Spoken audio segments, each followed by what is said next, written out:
What up, everybody? So, as sports fans, we probably often ask ourselves, like, what happened to this guy or that guy used to be really good, and it seems like they just fall off out of nowhere. So, with that being said, here's a list of 10 receivers where you probably wondered what happened to that guy. Number 10, Stevie Johnson.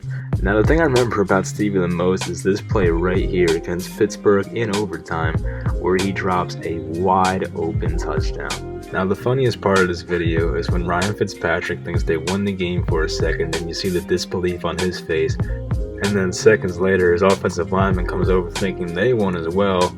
But Johnson had 3 really good years with Buffalo of over 1,000 yards and at least 76 catches and over 6 touchdowns.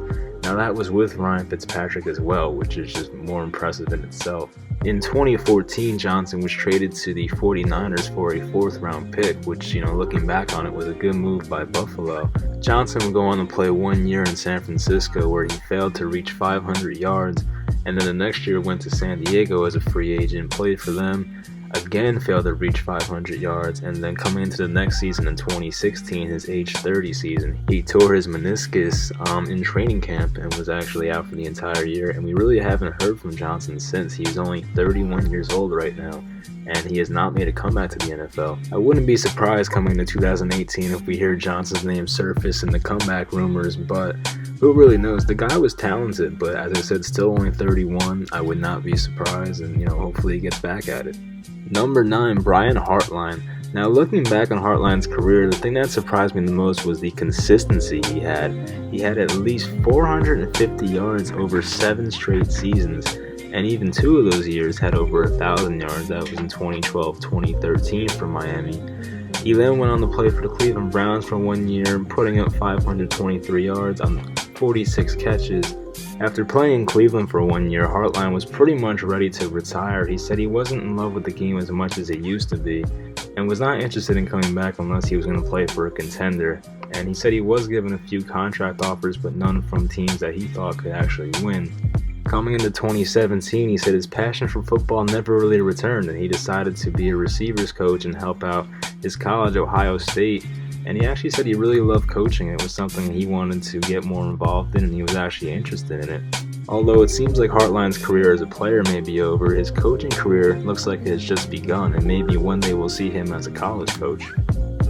At number 8, we have Sidney Rice. Rice was a 2nd round pick out of South Carolina in 2007. He showed flashes his first 2 years in the league, but didn't really blow up until year 3 in 2009. That year, he posted 83 catches for 1,312 yards, along with 8 touchdowns in the year Brett Favre started for the Vikings. At the age of 23 and coming off a breakout season, it looked like Rice was going to be one of the best receivers in the league for at least the next 5-6 years, but he would fail to play at least 10 games in 3 out of the next 4 years. Rice had hip surgery in 2010 followed by multiple concussions, and that basically was the reason he would call it quits at the age of 27. On a positive note, he was on Seattle's Super Bowl roster in 2013, so at least he has a Super Bowl ring to his name. In an interview with CBS, Rice basically said he wanted to quit the NFL because he was afraid for injuries and how it would affect him in the future. He was tired of dealing with injuries and the whole rehab process behind it, and basically said he has a lot of good years left in his life and did not want to waste it. Nowadays, Rice is an investor and an entrepreneur. He actually opened a coffee shop chain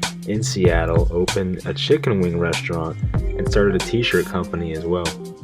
Number 7, Santonio Holmes. Now, we all remember Holmes' amazing catch in the Super Bowl to win it all for the Steelers, this amazing toe drag catch. But outside that one catch, he actually put together 4 really good years, his first 4 years in the league with Pittsburgh. In 2010, he then went on to play for the Jets, where he put together 2 pretty solid years, 654 yards, 746 yards, and over 6 touchdowns both years, but really wasn't the same player we saw in Pittsburgh. You could blame Mark Sanchez or just the Jets in general. In October of 2012, Holmes sustained a pretty serious Liz Frank foot injury, which pretty much would start the derailment of his career. This injury was very serious, and some players and people in the Jets organization even blame Holmes for milking the time and coming back from this injury. He went on to play in Chicago in 2014 for 1 year, really didn't do much, and was pretty much out of the league after that. And in 2015, in an article, he said he was baffled how he's not in the NFL still. The story of Holmes' career just goes to show you how fragile an NFL player's career could be. At 25 years old, he had 1,200 receiving yards, was on top of the world, and then just 5 years later, at the age of 30, finds himself out of the league. Number 6, Justin Blackmon. Now everyone wants to talk about how Josh Gordon this, Josh Gordon that, but let's not forget how good Justin Blackmon was in the 2 years he was in the NFL. After posting over 3,500 yards in 3 years at Oklahoma State, he was taken 5th overall in 2012 by Jacksonville. In his rookie year 2012, he posted a game against Houston for 7 catches and 236 yards, including a touchdown, the 3rd most receiving yards ever by a rookie wide receiver, only behind Jerry Rice and Andre Johnson. In his next year in 2013, he had a game where he caught 14 passes for 190 yards against Denver. Now here's where we get to the sad part, because you're probably wondering what ever happened to this talented receiver. So before his second season in 2013, he was suspended the first 4 games for violating the NFL's substance abuse policy. In the middle of 2013, on the Jaguars bye week, he was once again suspended for the rest of the year this time. And unfortunately, that was the last time we would see Blackmon, was that 2013 sophomore season of his. In May of 2014, he was arrested for possession of marijuana, and in 2015, he was denied reinstatement to the NFL and the Canadian Football League as well. Once again in 2016, he was arrested for another DUI, and this time had to spend a full year in jail. Blackmon will easily go down as one of those what could have been type of players. At 22, 23 years old, he was putting up crazy numbers in games. Still just 28 years old, it'd be pretty insane to think that he would ever come back to the NFL, but hopefully he has his life on track now and is happy with whatever he's doing. Unfortunately for Jaguars fans, they'll never get to see the Bortles to Blackmon duo, but the Jaguars are doing pretty well for themselves now anyway. On to number 5, and as a Giant fan, this one hits close to home, Hakeem Nicks. He was a first-round pick of the Giants back in 2009, 29th overall. Right away, you could see what was so great about Nicks. He had the size to catch over most corners. He had the speed to get away from people, as you could see right here in this play against the Falcons. Nicks also had humongous hands. He can pretty much catch anything and was a very reliable target for Eli Manning. He started off his career really well. His second year in the league, he had over 1,000 yards and 11 touchdowns, but it was his third year where he really broke out. In that third season, he had nearly 1,200 yards and 7 touchdowns, but it was really his performance in the playoffs that really put him on the map. He was carrying the Giants, catching slant passes and bouncing off defenders, taking it to the house, catching a Hail Mary against the Packers. The good news for Nicks was he won a Super Bowl and was a big part in doing so, but unfortunately over the next offseason he broke his foot and was really never the same guy after that. After the injury, Nicks would play 2 more seasons with the Giants. They were 2 very mediocre years and he just did not look like the same guy anymore. Did not have the explosiveness, the burst. He still had his hands of course, but just did not look like the same guy he once was, unfortunately. He then went to Indianapolis for a year in 2015 and played a full season but pretty much did nothing with Andrew Luck, and then in 2015 went back to the Giants because they had many injuries and played 6 games for us and did pretty much nothing there either. Nicks was out of the league by 27, which no one saw coming, and you can blame on an injury or maybe just the fact that he didn't look like a hard worker, but it's really a shame what happened to him. He was a great talent, but hey, maybe if he never got hurt, the Giants never would have drafted Odell Beckham, so it really makes you think. Number 4, Miles Austin. Now, his first 3 years in the league, he really didn't see much action. He did play most games, but really it was year 4 where he broke out for 81 catches, over 1,300 yards, and 11 touchdowns. He followed that up nicely in 2010 with another 1,000-yard season and 7 touchdowns. It was really an abundance of hamstring injuries that slowed down Miles Austin's career. In 2011, he played only 10 games and was slowed down because of the hamstring once again, but in 2012 had a bounce-back year for over 900 yards. That was really the last year he would be productive in the NFL. After the 2013 season, he was released by Dallas after 8 years there and bounced around from Cleveland to the Eagles, but really was not productive there and kind of overstayed his welcome in the NFL, but at least he made a career for himself. He lasted a decade, but really only had 3 pretty good years, and after that it was really battling the injuries and wasn't the same guy after that. It's crazy to think what the Cowboys could have been if Miles was able to stay healthy. They would have had a team of DeMarco Murray, Tony Romo, Des Bryant, Jason Witten, and a healthy Miles Austin. That would have been a scary combination. Number 3, Dwayne Bowe. Now, Bowe was a classic guy of someone who was talented at something, but maybe didn't care that much about it. And no, he wasn't just famous because he had that funny fantasy football name over Dwayne Bowe, but he was actually a good player for a solid stretch of time. He was a first-round pick of Kansas City and was actually a really productive receiver his first 5 years in the league. He had a year of 15 touchdowns in 2010, which really put him on the map. But just a few years later, in 2013, for some reason, he just completely fell off. He played 15 games but did not reach 700 receiving yards. He would have a couple down years in Kansas City before signing with the Cleveland Browns for $9 million guaranteed. And at this point, Dwayne Bowe wasn't really interested in football anymore, but he said, hey, it's $9 million guaranteed, I'll take it. It's only a 2-year contract.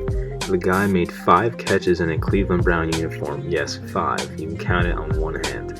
The guy was paid $9 million to catch 5 balls. And you know what? I can't blame him for it. If the Browns are going to give a guy a contract like that who's not even interested in playing, then so be it. Good for Dwayne Bowe. Get your money. He was also suspended for marijuana during his days with the Chiefs, but also recent videos came out of him spending $25,000 in a strip club, and there's another video of him out there rapping, and it actually wasn't that bad, to be honest with you. So yeah, that's Dwayne Bowe rapping, and as I said, he wasn't that bad, and it seems like every athlete wants to be a rapper anyway, so hey, let him do his thing.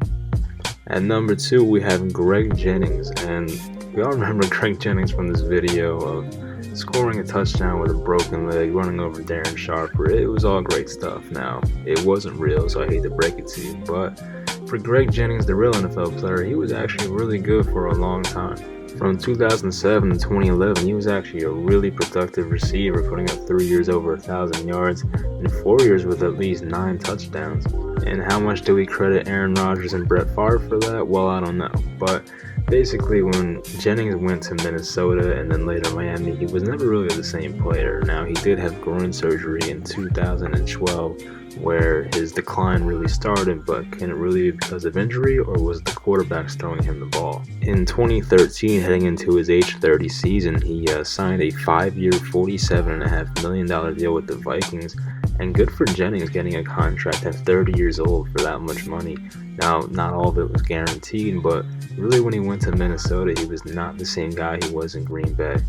But hey, when you go from Rodgers and Favre to Christian Ponder, Matt Castle, who was ever throwing the ball for the Vikings, and then Ryan Tannehill, you're probably going to see a decline in your numbers no matter how great you are. But for Jennings, I would say overall he had a pretty nice career. He had 5 years where he really dominated the league.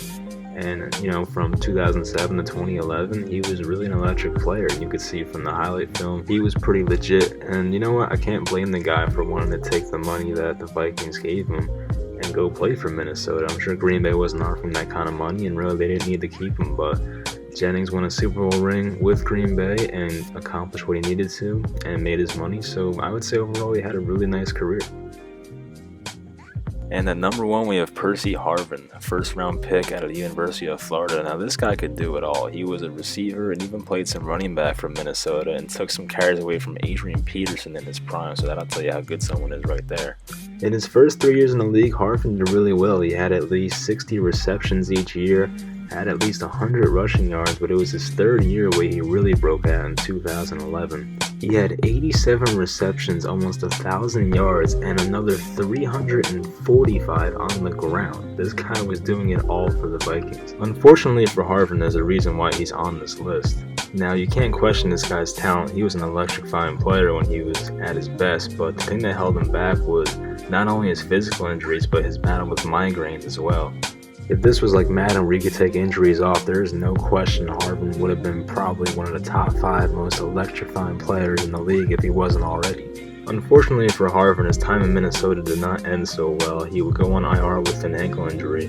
Now after this, he was traded to Seattle, which ended up being a great move by Minnesota. They got a 1st-round pick and a 7th-round pick from Seattle for him.